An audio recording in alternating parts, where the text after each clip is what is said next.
बिस्मिल्लाहिर्रहमानिर्रहीम अस्सलामुअलैकुम वरहमतुल्लाहि वबरकातुहू। उम्मीद है दोस्तों सब खैर आफिस से होंगे। आज के अपने इस वीडियो के अंदर हम CS 205 का मॉड्यूल नंबर 10 कवर करने जा रहे हैं, जिसके अंदर इंफॉर्मेशन सिक्योरिटी प्रोग्राम की बात की जा रही है। तो यहाँ पे सबसे पहले प्रोजेक्ट की डेफिनेशन आपको पता हो प्रोजेक्ट क्या होता है। तो प्रोजेक्ट बेसिकली एक ऐसा मंसूबा होता है जिसका एक स्टार्ट पॉइंट और एक एंड पॉइंट का टाइम जो है वो तयशुदा होता है।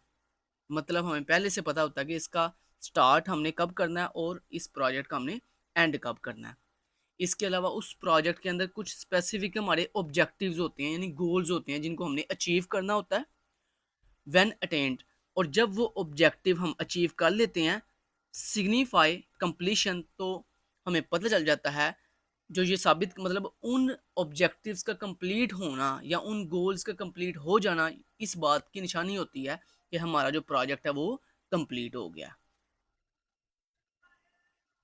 Programme definition. प्रोग्राम क्या होता है? कहता है a program is defined as a group of related projects, यानी एक जैसे प्रोजेक्ट्स का जो मजमूआ होता है उसको हम प्रोग्राम कहते हैं। और इन तमाम के तमाम प्रोजेक्ट्स को मैनेज इन अ कोऑर्डिनेटेड वे, जिनको एक तरतीब के साथ जो है वो मैनेज किया जाता है टू ऑब्टेन बेनिफिट्स, ताकि उनसे फ़ायदे हासिल किए जा सकें। अब अगर इतने इतने पोर्शन को मैं दोबारा से रिपीट करूं तो इसका मतलब ये है वो ऐसे तमाम के तमाम वो तमाम के तमाम ऐसे सेम प्रोजेक्ट्स या मिलते जुलते प्रोजेक्ट्स जिनको एक तरतीब के साथ जो है वो रन किया जाता है, मैनेज किया जाता है, ताकि हम बेनिफिट्स हासिल कर सकें, फ़ायदे हासिल कर सकें उससे, उसके मजमूए को हम क्या कहते हैं? प्रोग्राम कहते हैं। Not available for managing the projects individually.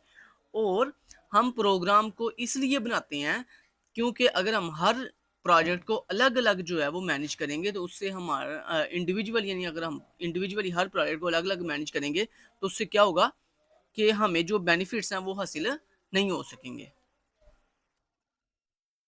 Security programme.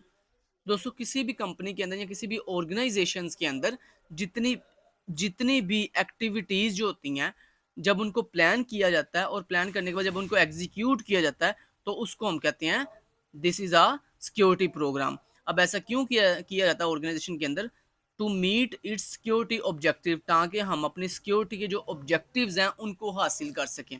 तो यानी सादा अल्फाज के अंदर किसी भी कंपनी के अंदर जब सिक्योरिटी के डिफरेंट तरह के जो ऑब्जेक्टिव्स हैं कि हमारी सिक्योरिटी मेंटेन रहे, बहुत ही सिक्योर हो हर चीज़, तो इन तमाम ऑब्जेक्टिव्स को कंपनी के अंदर हासिल करने के लिए या ऑर्गेनाइजेशन के अंदर हासिल करने के लिए तमाम के तमाम एक्टिविटीज़ को प्लान करना और उनको एग्जीक्यूट करवाना सिक्योरिटी प्रोग्राम कहलाता है। अब सिक्योरिटी प्रोग्राम दोस्तों जो होता है उसकी 3 मेन स्टेजेस होती हैं। पहली स्टेज के अंदर हम उसको प्लान करते हैं सिक्योरिटी प्रोग्राम को, दूसरी स्टेज के अंदर हम उसको बिल्ड यानी बनाते हैं, और तीसरी स्टेज के अंदर हम उसको रन करते हैं। जो सिक्योरिटी प्रोग्राम की पहली स्टेज होती है जिसमें हम उसको प्लान कर रहे होते हैं, उसमें आगे फर्दर 3 स्टेप्स होते हैं। पहले स्टेप के अंदर हम अपने तमाम के तमाम जो एसेट्स होते हैं उनको एक्सेस करते हैं, कि हम ये देखते हैं कि हमारे पास कंपनी के अंदर या ऑर्गेनाइजेशन के अंदर कौन-कौन से एसेट्स हैं। उसके बाद सेकंड स्टेप के अंदर प्लान के अंदर हम जो है एक स्पेसिफिक स्ट्रेटजी जो है वो डिफाइन करते हैं कि हम किस स्ट्रेटजी के तहत चलेंगे तो हमारा जो सिक्योरिटी प्रोग्राम है वो ज़्यादा बेस्ट होगा, ज़्यादा बेहतरीन होगा। और उसके बाद थर्ड स्टेप में हम क्या करते हैं? एक आर्किटेक्ट यानी एक उसका नक्शा तैयार करते हैं। वो जो हमने स्ट्रेटजी अभी अभी डिफाइन की थी उस स्ट्रेटजी को मद्देनजर रखते हुए हम क्या करते हैं? उसका एक प्रॉपर एक स्केच यानी एक नक्शा, एक आर्किटेक्ट बनाते हैं। जब ये तीनों स्टेप कंप्लीट हो जाते हैं तो इसका मतलब है हमारा जो फर्स्ट स्टेज थी सिक्योरिटी प्रोग्राम की जिसमें हमने प्लानिंग करनी थी वो कंप्लीट हो चुकी है। अब हमारा सेकंड स्टेज स्टार्ट होगी जिसका नाम है जी बिल्ड यानी बनाना। अब इसमें क्या होता है? इसमें भी 3 पॉइंट्स होते हैं। पहला इंफ्रास्ट्रक्चर, दूसरा प्रोसेसेस और तीसरा कंट्रोल्स। पहले स्टेप इंफ्रास्ट्रक्चर में हम क्या करते हैं? खास किस्म का एक ढांचा तैयार करते हैं, एक ढांचा बनाते हैं सबसे पहले अपने उस सिक्योरिटी प्रोग्राम का। जब हमारा ढांचा कंप्लीट हो जाता है फिर हम उसके डिफरेंट तरह के जो प्रोसेसेस हैं उनको बिल्ड करते हैं, उनको बनाते हैं। यानी उसमें जो डिफरेंट तरह के टास्क हैं उन टास्क को कंप्लीट करते हैं, बनाते हैं। जब वो टास्क बन जाते हैं फिर उनके ऊपर जो जो हमने कंट्रोल्स लगाने होते हैं, जो जो रिक्वायरमेंट लगानी होती हैं, जो जो चीज़ें इंप्लीमेंट करनी होती हैं कंट्रोल्स की, वो हम जो है अपने तमाम के तमाम उस प्रोसेसेस के ऊपर और अपने उस इंफ्रास्ट्रक्चर के ऊपर जो है क्या करते हैं? बनाते हैं या उसको बिल्ड करते हैं। जब बिल्ड वाली स्टेज भी कंप्लीट हो जाती है, फिर उसके बाद हम क्या करते हैं, वो जो हमने अपना सिक्योरिटी प्रोग्राम बिल्ड किया है उसको फिर हम क्या कर देते हैं, रन कर देते हैं। अब रन के अंदर भी पहला स्टेप क्या होता है, प्रोटेक्ट। यानी प्रोटेक्ट के अंदर हम सबसे पहले ये देखते हैं कि ये जो हम अपना सिक्योरिटी प्रोग्राम रन कर रहे हैं इसके अंदर किन किन चीज़ों का हमने ख्याल रखना है। दूसरा, मोनीटर। मोनीटर के अंदर हम फिर क्या करते हैं, जब वो रन हो रहा होता है तो हम देख रहे होते हैं कि हमारा जो सिक्योरिटी प्रोग्राम है वो ठीक से रन हो रहा है या नहीं हो रहा, उसमें कोई बग तो नहीं है, उसमें कोई इशू तो नहीं है। अगर इशू है तो उसको क्या रिजॉल्व हम कर रहे हैं या नहीं कर रहे, या हमारी जो टीम है क्या उसको रिजॉल्व कर रही है या नहीं कर रही, ये मोनीटर स्टेप में हम देखते हैं। उसके बाद लास्ट स्टेप होता है रन का, वो होता है रिस्पोंड। रिस्पोंड का मतलब ये होता है कि हम जो सिक्योरिटी प्रोग्राम एग्जीक्यूट कर रहे हैं उसके एग्जीक्यूट करने के बाद हमें फीडबैक के तौर पर रिस्पॉन्स क्या मिल रहा है। ठीक है, तो ये हम इस तरह जो है, जब ये 9 के 9 स्टेप्स कंप्लीट हो जाते हैं तो इसका मतलब हमारा सिक्योरिटी प्रोग्राम जो है वो फिनिश हो गया। उसके बाद यहाँ पर अब इंफॉर्मेशन जो सिक्योरिटी प्रोग्राम दोस्तों हम जो बिल्ड करते हैं उस सिक्योरिटी प्रोग्राम के अंदर कौन कौन सी रिक्वायरमेंट्स का हमने ख्याल रखना है या कौन कौन सी रिक्वायरमेंट्स होनी चाहिए, जो कि आईएसओ का जो हमने मॉडल पीछे करके पढ़ा था, वो मॉडल जो है कौन कौन सी रिक्वायरमेंट्स या कौन कौन से कंट्रोल्स को डिफाइन करता है कि आपने ये कंट्रोल्स या ये रिक्वायरमेंट्स जो है पूरी कर दी है अपनी सिक्योरिटी प्रोग्राम में, वो यहाँ पर सारी लिखी हुई हैं, आपने इन सिर्फ रिक्वायरमेंट्स के नाम याद कर लेने हैं। ठीक है, उसके बाद दोस्तों ये हमने टॉपिक ऑलरेडी पढ़ा हुआ है कि सिक्योरिटी प्रोग्राम के अंदर या हमारे सिक्योर इंफॉर्मेशन सिक्योरिटी के अंदर जो आर्किटेक्चर होता है उसको इम्प्लीमेंट करने की 4 लेयर्स होती हैं, security hardening, vulnerability management, security engineering और सिक्योरिटी गवर्नेंस। इसको हमने बड़े अच्छे तरीके से इन चारों लेयर्स को पढ़ा था, तो इसको हमने प्रीवियस जो लेक्चर में पढ़ा हुआ है, लेक्चर मेरे ख्याल से मॉड्यूल नंबर 6 में हमने इसको कवर किया था। तो ये लेयर्स आपने वहीं पे मॉड्यूल नंबर 4 में जो है अच्छे से 6 में अच्छे से कवर कर ली होंगी।